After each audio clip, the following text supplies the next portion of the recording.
Hey creative people, welcome back and happy 4th of July in the United States. This video is another challenge with the Artist Guild. We're a bunch of YouTubers on Twitter where we usually do about monthly challenges. And if you'd like to join, let me know. The prompt for this video was first day at the beach. Now what I chose was, when I usually go to the beach, I usually bring my dog with me. And my dog's really good at playing fetch. So in this one, you'll see him jumping in the air trying to catch a ball. He's on the beach. So I did a scene of him. This is my recollection of the last time we went to the beach. Actually, we went to, where was this again? I think this was in Carmel by the Bay, which is the place where Clint Eastwood was former mayor. This is like in Northern California still, but south of Santa Cruz, if you're familiar where that is.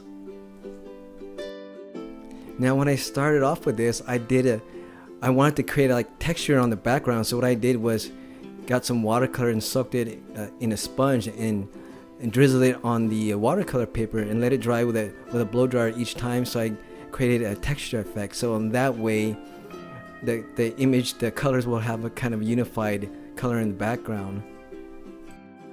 Now as far as the actual colors, I used the Inktense pencils, which is a semi-permanent watercolor pencils. So you basically just draw like a regular color pencils and then use your watercolor brush to turn it into paint. When I use this, I don't use my good quality brushes because they stain a little bit more, so I just use regular watercolor, the watercolor tube brushes.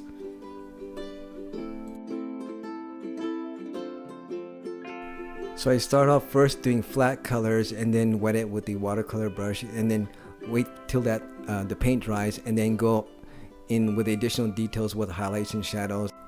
And then I alternate back and forth with the watercolor brush drying and then with the Inktense pencils. Now at this point I use white gouache to give the water more, you can see the actual waves and foams of the water. Also added some of the white onto the beach to give it more of a sparkling, glistening feel, you see on this part. Usually the beach is a little bit wet, and then at the distance it's lighter colored than the beach that's closer to the viewer. And then I top it off with gold and silver gel pen. And here's the completed image of my dog Lupin playing fetch on the beach. Here's a collage of the other Artist Guild members. Check them out below in the description. And remember, always create and never hate. Until next time.